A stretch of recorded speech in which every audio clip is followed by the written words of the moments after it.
Well, I got a couple more issues with the old truck, so I'm going to make a quick video about that before I drop it off at the dealership. So, and as you can tell, I got the camper back there. We got back from a trip, and these are the things that came up, so stick around.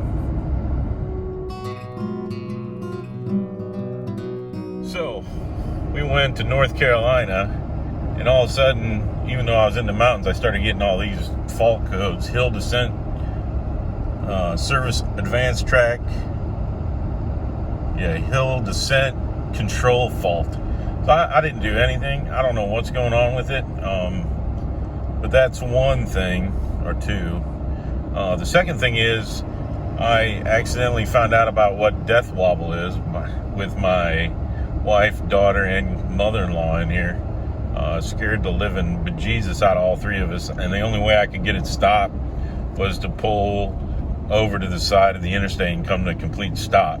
So I hate to think if that would have happened with my daughter or wife driving the truck. So that's number two. And number three, I'm going to ask them to fix my driver initiated self-regeneration for my DPE system. I don't know why, but I just don't have it, even though I paid the $300 or whatever for it to be there. So I'm going to have them check out those three things, and once I get it back, I'll let you know what they tell me. But the big thing is as you can tell, I can still drive with the hill descent and all that. The big thing out of those three is the death wobble. So if you've had death wobble, please tell me how you got it fixed, because I read a whole bunch of stuff after it happened. I never even knew about it until it happened to me.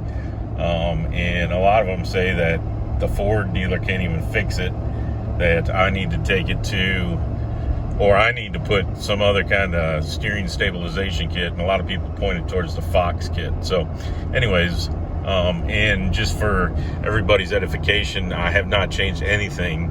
The only modification I've done to the truck is the trailer camera deal, and what the hell? Oh yeah, the auxiliary tank.